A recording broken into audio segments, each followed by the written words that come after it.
Hi and hello, welcome to this channel. Dhronavikaash. The channel பார்க்குறது theory of machines, regulation 2021, mechanical semester 4ல இருக்க subject ME3491 subject code unit 1ல நம்ம பார்க்க போகிறது வந்து slider crank chain என்ன, அதோட inversions என்னென்ன இருக்கும், அதில் quick motion mechanisms எவ்வளோ இம்பார்ட்டன்ட், ஒவ்வொரு இதுக்குமே அனிமேஷன் வீடியோ நான் அதை பார்க்க போகிறோம். நீங்கள் காண்டாக்ட் பண்ணணும் அப்படின்னா இன்ஸ்டாகிராமில் நீங்கள் விக்னேஷ் Dhronavikaash ஐடியில் எனக்கு காண்டாக்ட் பண்ணலாம். பார்க்க போகிறது லெக்சர் 1-5 யூனிட் 1ல் 5th லெக்சர் பார்த்துட்ருக்கோம். இப்போ பார்க்குறது பார்த்தோம்னா சிங்கிள் ஸ்லைடர் கிராங்க் செயின். இப்போ யூஸ்வலாக நம்ம வந்து இந்த சிங்கிள் ஸ்லைடர் கிராங்க் செயின்றது பார்த்தோம்னா ஒரு 4 பார் செயினோட மாடிஃபிகேஷன் தான். 4 பார் செயினில் பார்த்தோம்னா நமக்கு வந்து 4 டேர்னிங் பேர் இருக்கும். டேர்னிங் பேர் 1, 2, 3, 4 4 டேர்னிங் பேர் இருக்கும். இப்போ சிங்கிள் ஸ்லைடர் கிராங்க் செயின் நேம்லேயே இருக்குது சிங்கிள் ஸ்லைடர், ஒரே ஸ்லைடர் தான் இருக்கும். அதாவது இது ஒரு லிங்காக இருக்கும், இது ஒரு லிங்காக இருக்கும், இன்னொரு லிங்க்கில் ஜாயின் பண்ணியிருப்பாங்க, இங்கே ஒரு ஸ்லைடர் இருக்கும். இப்போ சிங்கிள் ஸ்லைடர் கிராங்க் செயின் இதில் 3 டேர்னிங் பேர் இருக்கும், ஒரு ஸ்லைடிங் பேர் இருக்கும். ஸோ இதில் வந்து 4 டேர்னிங் பேர் இருந்துச்சுன்னா அது வந்து 4 பார் மெக்கானிசம். 3 டேர்னிங் பேர் ஒரு ஸ்லைடிங் பேர் இருந்துச்சு அப்படின்னா single slider crank chain. Okay, இதை நம்ம பார்க்குறோம்.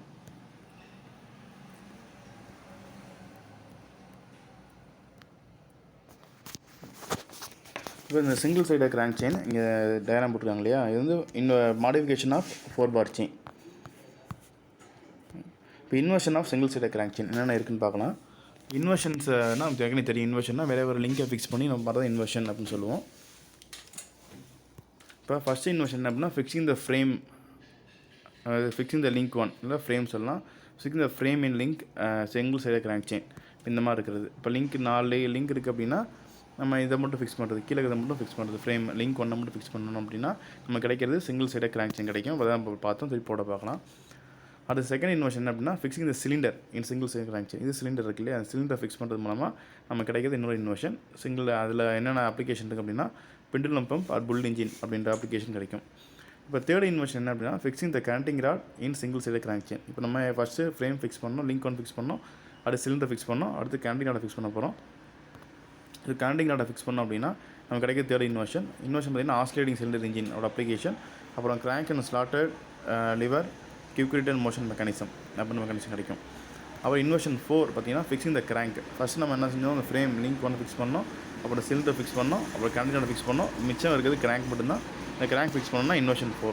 இப்போ கிராங்க் ஃபிக்ஸ் பண்ணோம் கிடைக்கிற இன்வர்ஷன் என்ன அப்படின்னா ரோட்டரி இன்டர்னல் கம்பஷன் இன்ஜின் அப்படி இன்வர்ஷன் கிடைக்கும். அப்புறம் வந்து அதுக்கு இன்னொரு பேர் நோம் இன்ஜின், ஒரு வித்வர்த் quick return motion mechanism கிடைக்கும். ஆக்சுவலாக வந்து சிங்கிள் ஸ்லைடர் கிராங்க் செயினில் வந்து 2 quick return motion மெக்கானிசம் கிடைக்கும். அதில் வந்து ஒன்று கேண்டிங் ராட் ஃபிக்ஸ் பண்ணுறது மூலமாக கிடைக்கிற இன்வர்ஷன் வந்து crank and slotted liver quick return motion mechanism அப்படின்னு இருக்கும். அதே கிராங்கை ஃபிக்ஸ் பண்ணுறது மூலமாக கிடைக்கிற மெக்கானிசம் வந்து வித்வர்த் quick return motion mechanism. இன்னும் என்ன டிஃப்ரென்ஸ்ன்றதை 1 by 1 வீடியோவில் பார்க்கலாம். இப்போ சிங்கிள் ஸ்லைடர் கிராங்க் செயின் அப்படின்றது என்னது இப்போ பார்க்கலாம். ஸோ இது சிங்கிள் ஸ்லைடர் கிராங்க் செயின். இது வந்து பார்த்திங்கன்னா லிங்க் 1 இந்த ஃப்ரேம் வந்து ஃபிக்ஸ் ஆகிருக்கும். இந்த ஃப்ரேம் ஃபிக்ஸ் ஆகிறது மூலமாக ஒரு மெக்கானிசம் அப்படின் ஆகும். அந்த சிங்கிள் ஸ்லைடர் கிராங்க் செயின் ஒரு ஸ்லைடர் மூவ் ஆகிட்டே இருக்கும், முன்னாடி இப்படி மூவ் ஆகும். இப்போ ஒரு மிஷினை காமிச்சிருக்காங்க. இது என்னென்ன இருக்குது அப்படின்னா லிங்க் 1 ஃப்ரேம் இருக்குது, லிங்க் 2 கிராங்க் இருக்குது, லிங்க் 2 கிராங்க் இருக்குது, லிங்க் 3 கண்டிங் ராட் இருக்குது, லிங்க் 4 கிராஸ் ஹெட் இருக்குது. அதுக்கோட முடிஞ்சு. இதுக்கப்புறம் என்ன மிஷினை மாற்றதுக்காக என்ன செய்யணும், கிராஸ் ஹெட் ஸ்லைடை வச்சு இங்கேருந்து ஒரு பிஸ்டன் ராட் கனெக்ட் பண்ணி பிஸ்டனை மாற்றிட்டாங்க. இதனால் என்ன ஆகுனா கண்டினியூவாக வந்து ஒரு பவர் ப்ரொடியூஸ் ஆகிட்டே இருக்கும். ஸோ இது வந்து சிங்கிள் ஸ்லைடர் கிராங்க் செயின்றது ஒரு மெக்கானிசம் வந்து மிஷினை மாறிடுச்சு. ஸோ இதுக்கு ஒரு அனிமேஷன் வீடியோ தான் காமிச்சிட்டாங்க எப்படி ஒர்க் ஆகுது அப்படின்னு. ஸோ எக்ஸாம்பிள் டயக்ராம் கண்டிப்பாக நீங்கள் போட்டாகணும். இந்த டயக்ராம் போடணும், இந்த டயக்ராம் போட்டால் தான் மார்க் வரும். ஃபஸ்ட் இன்வர்ஷன் கூட எக்ஸாம்பிள்.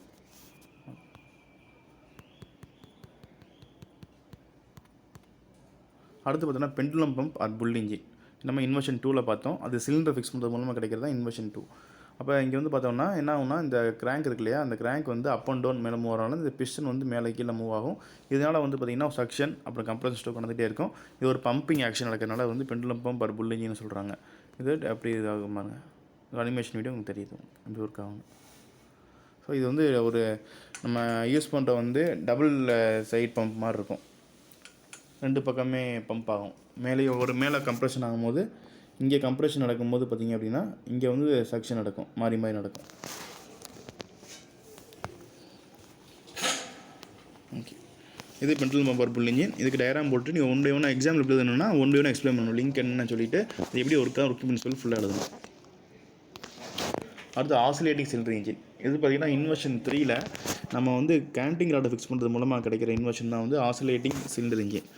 இதில் பார்த்திங்கன்னா இதுவும் வந்து ஒரு கேஸ் சப்ளை பண்ண வருது.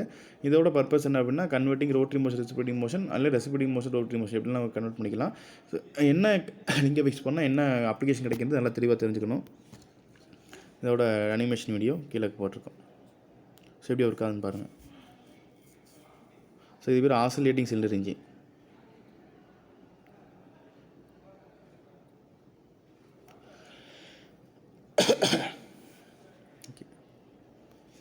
அடுத்து பார்த்தீங்கன்னா கிராங்க் அண்ட் ஸ்லாட்டட் லிவர் கிக்விட்டட் மோஷன் மெக்கானிசம்.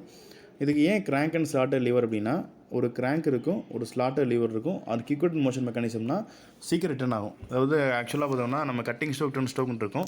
கட்டிங் இந்த மெக்கானிசம் எதில் பார்க்கலாம் அப்படின்னா ஸ்லாட்டர் மிஷினில் பார்க்கலாம். ஸோ ஸ்லாட்டர் மிஷினில் கட்டிங் அப்போ ஸ்லோவாக நடக்கும், ரிட்டர்ன் அப்போ இந்த கட்டிங் ஆக்ஷன் நடக்காதனால ஸ்பீடாக வரணும். அதனால் டைம் மிச்சமாகன்றனால உங்களுக்கு என்ன செஞ்சாங்கன்னா இந்த மாதிரி ஒரு மெக்கானிசம் பண்ணியிருக்காங்க. இந்த மெக்கானிசோட பர்பஸ் ஏன் ஸ்லோவாக போகணும் அப்படின்னா ஃபினிஷிங் நல்லா இருக்கிறதுக்காக கட்டிங் அப்போ ஸ்லோவாக போகணும், ரிட்டர்ன் அப்போ வந்து இந்த கட்டிங் நடக்காதனால ஸ்பீடாக வந்துடலான்னு பார்க்குறாங்க. இது எப்படி பண்ணியிருப்பாங்க அப்படின்னா இது பார்த்திங்கன்னா கண்டிங் ராடிங்க ஃபிக்ஸ் ஆகிருக்கு. இது வந்து கிராங்க்கு ஒரு சர்க்கிள் போட்டிங்க அப்படின்னா இந்த பாயிண்ட்லேருந்து டேஞ்செண்ட்டாக ஒரு லைன் போடணும். ரெண்டுக்கும் டேஞ்செண்ட் லைன் போட்டிங்க அப்படின்னா அதான் ரெண்டு எண்டு பாயிண்ட்டு. அந்த பாயிண்ட் வந்து ஒரு பாயிண்ட் B1, இன்னொரு பாயிண்ட் வந்து B2. நீங்கள் இந்த டயக்ராம் ட்ரா பண்ணிட்டாலே உங்களுக்கு 2 ஆங்கிள் கிடச்சிரும். ஜாயின் பண்ணிங்கன்னா மேலே வருது பீட்டா ஆங்கிள், கீழே வருது ஆல்ஃபா ஆங்கிள். இந்த பீட்டாங்கிறது பார்த்தீங்கன்னா cutting stroke, alpha return stroke.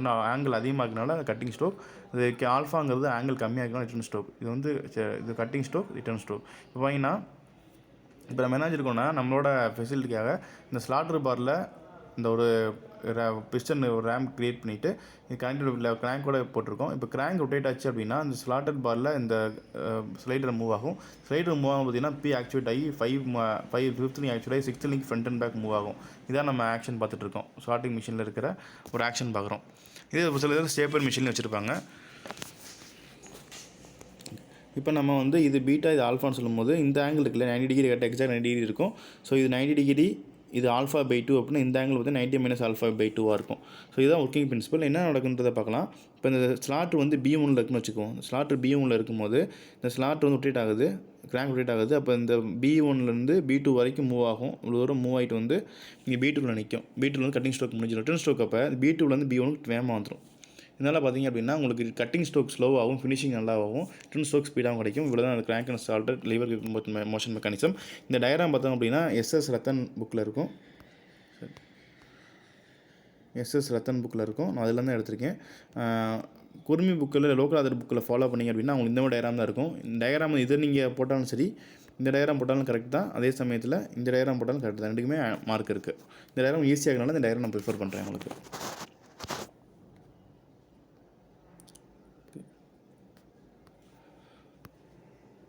இது அனிமேஷன் வீடியோ எப்படி உட்காந்து பாருங்க. கட்டிங் ஸ்ட்ரோக் அப்போ ஸ்லோவாக இருக்கும், ரிட்டர்ன் ஸ்ட்ரோக் அப்போ ரொம்ப ஸ்பீடாக இருக்கும். ரிட்டர்ன் ஸ்ட்ரோக் அப்போ ஸ்பீடாக போயிடும். ஃபார்வர்டில் கட்டிங் ஸ்ட்ரோக், இது கட்டிங் ஸ்ட்ரோக், இது ரிட்டர்ன் ஸ்ட்ரோக்.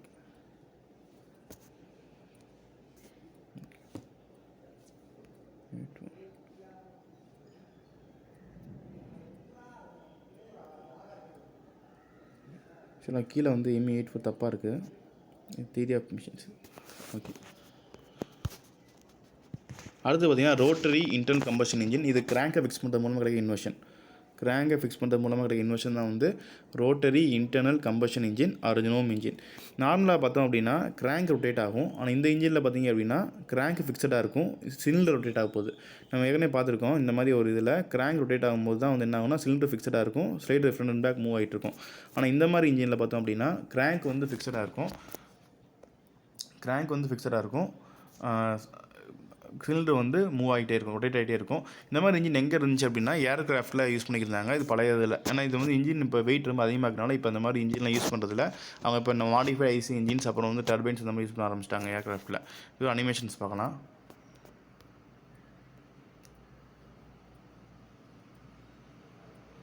தெரியுதா உங்களுக்கு? அடுத்ததாக கொஞ்சம் பெருசாக காமிக்கலாம்.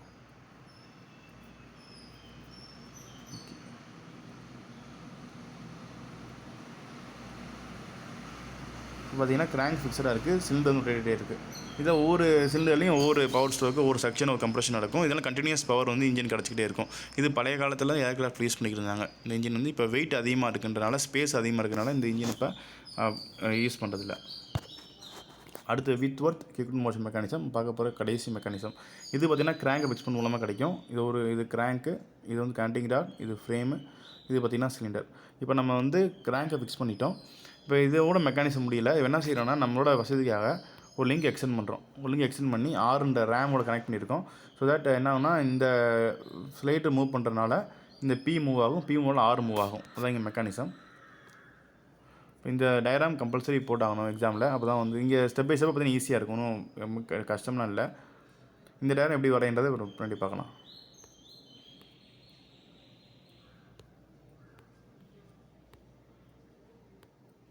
ஓகே, இந்த டயக்ராமில் பாருங்கள். ஃபஸ்ட்டு வந்து ஒரு கிராங்க் வரைஞ்சிருக்கணும், அப்புறம் ஒரு லிங்க் கண்டினியூ வரைஞ்சிருக்கணும், ஒரு ஸ்லாட்டட் பார் போட்டுக்கணும். இந்த ஸ்லாட்டட் பாரில் இந்த ஸ்லாட் இருக்கிறதுக்காக ஏ அப்படின்ற ஒரு ஸ்லாட்டட் பார் இருக்குது, அப்புறம் பின்னு ஒரு பாயிண்ட் இருக்குது. இவ்வளோ தான். இது போட்டாச்சு அப்படின்னா இந்த பாயிண்ட் வச்சுட்டு ஏலுக்கு ஜாயின் ஆகிற மாதிரி ஒரு சர்க்கிள், அதே மாதிரி வந்து இன்னொரு சர்க்கிள் ஒன்று வரையணும், பிக்கு ஒரு சர்க்கிள் வரையணும். இப்போ நீங்கள் ஃபஸ்ட்டு இந்த டயக்ராம் நீங்கள் போட்டிங்கனாலே போதும். இதுக்கப்புறம் நீங்கள் வந்து சர்க்கிள் போடுறதெல்லாம் ஈஸியாக போட்டுடலாம். இப்போ இந்த டயக்ராம் நீங்கள் பாருங்கள். ஃபஸ்ட்டு வந்து ஒரு கிராங்க் வரையணும், அப்புறம் ஒரு கண்டினியூ வரையணும். இந்த ஃப்ரேமுக்கு பதிலாக ஒரு ஸ்லாட்டட் லிங்க் ஃபுல்லாக வரைய போகிறோம். ஸ்லாட் லிங்க் வரைஞ்சிட்டு இந்த ஒரு இடத்துல ஸ்லாட்டட் பார் இருக்குது, அந்த ஏன்ற பாயிண்ட்டில் இருக்குது. அடுத்து பீன்ற பாயிண்ட்டில் ஒரு பிவோட்டட் பாயிண்ட் இருக்குது. இங்கேருந்து என்ன செய்ய போனால் ரேங்க் கொண்டு வர போகிறோம். ஸோ இவ்வளோ தான் நம்மளோட இது. இப்போ இந்த ஃபுல் டயக்ராம் பார்த்தோம்னா தெரியுங்க. ஓகே,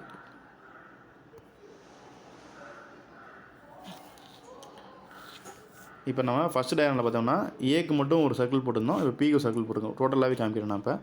இப்போ என்ன வந்து எக்ஸ்பிளைன் பண்ணுறேன் ஸ்டெப் பை ஸ்டெப்பாக. இப்போ இந்த ஏன்ற ஸ்லாட்டட் பார் ஏ2ல் இருக்கும்போது பார்த்தோம்னா இப்படி மேலே வருது இல்லையா? அப்போ என்ன ஆகுனா இந்த ரேமோட பொசிஷன் வந்து R1ல் இருக்கும். ஏ2ல் இருக்கும்போது இந்த ஸ்லாட்டட் பார் ஏ2ல் இருக்கும்போது இந்த ரேம் வந்து R1ல் இருக்கும். இந்த ஏ2லேருந்து இப்போ இமேஜின் பண்ணுங்கள், ஏ2லேருந்து இந்த லிங்க் மூவ் ஆகிட்டே இருக்குது இல்லை, இந்த தான் ஏ இப்படி மூவ் ஆகிட்டே இருக்குது. ஏ2க்கு வந்துருச்சு. ஏ2லேருந்து அப்படி எங்கே வருதுன்னா ஏ1க்கு வருது.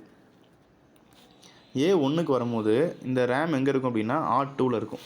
ஆறுன்ற பொசிஷன் ரேம் எங்கே இருக்குன்னா ஆறுன்ற பொசிஷன். இப்போ ரேம் வந்து பார்த்திங்கன்னா ஏன்ற பொசிஷனில் இருக்குது, ஏன்ற பொசிஷனில் இது ஆறுன்ற பொசிஷனில் இருக்குது. அப்போ இந்த முன்னாடி பண்ணி போக வந்து பார்த்தோம்னா நமக்கு இந்த ரேம் போகிற பொசிஷன் மாட்டியே இருக்கும். இதே மாதிரியே வந்து பார்த்திங்கன்னா இந்த ஏன்ற ஸ்லாட்டு வந்து ஏ2ன்ற பொசிஷன் வரும்போது இந்த பீன்ற பிவட் பாயிண்ட் வந்து பி2ன்ற பொசிஷனுக்கு வந்துடும். இதெல்லாம் ஸ்டெப் பை ஸ்டெப் எக்ஸ்பிளைன் பண்ணணும். இதான் வந்து பார்த்திங்கன்னா எப்படி வித் ஒர்த் மெக்கானிசம் இருக்கா, இதுவும் அதே பிரின்சிபல் தான். எதுக்கு யூஸ் ஆகுது அப்படின்னா with worth quick return motion mechanism. இது என்ன குவிக் ரிட்டர்னுக்காக யூஸ் பண்ணுறாங்க. என்ன குவிக் ரிட்டர்ன் அப்படின்னா வந்து இது வந்து மேக்ஸிமம் ஷேப்பர் மிஷினில் இருக்கும்.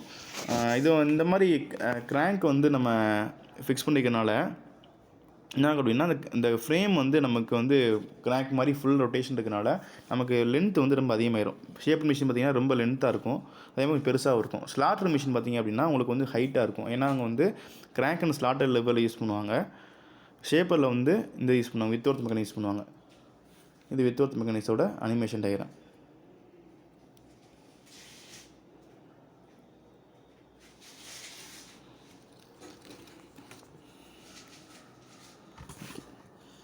இதில் பார்த்தீங்கன்னா கட்டிங் ஸ்ட்ரோக் ரேஷியோன்னு இருக்கும். அது வந்து பார்த்திங்கன்னா ஆல்ஃபா பை பீட்டா. இங்கே வந்து ஆல்ஃபான்றது பார்த்திங்கன்னா கட்டிங் ஸ்ட்ரோக், பீட்டாங்க ரிட்டர்ன் ஸ்ட்ரோக். அங்கே மாதிரியே time of cutting by time of return cutting stroke ratio. அப்போ ஆல்ஃபா பை பீட்டாங்கிறது எவ்வளோ நேரத்தில் கட் பண்ணும் அப்படின்றது தெரியும் நமக்கு. ஸோ இதுதான் வந்து இந்த ரேஷியோலாம் கேட்க மாட்டாங்க மேக்ஸிமம். உங்களுக்கு டயக்ராம் போட்டு எக்ஸ்பிளைன் பண்ணாலே உங்களுக்கு மார்க் ஃபுல்லாக வந்துடும்.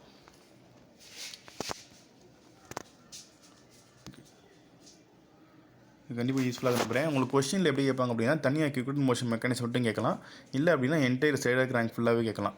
ஸோ இவ்வளோ தான் வந்து நம்ம இன்றைக்கி பார்த்துருக்க வீடியோவில். நெக்ஸ்ட்டு கிளாஸில் வந்து டபுள் சைடாக கிராங்க் செயின் யூஸ் பண்ணலாம். வீடியோ ஃபுல்லாக பாருங்கள். உங்களுக்கு எதுவும் புரியல அப்படின்னா கமெண்ட் செக்ஷனில் சொல்லுங்கள். நெக்ஸ்ட் வீடியோவில் என்ன புரியலன்றதை நம்ம ரெக்டிஃபை பண்ண ட்ரை பண்ணுறேன். வீடியோ பிடிச்சிக்கணும்னா நன்றி.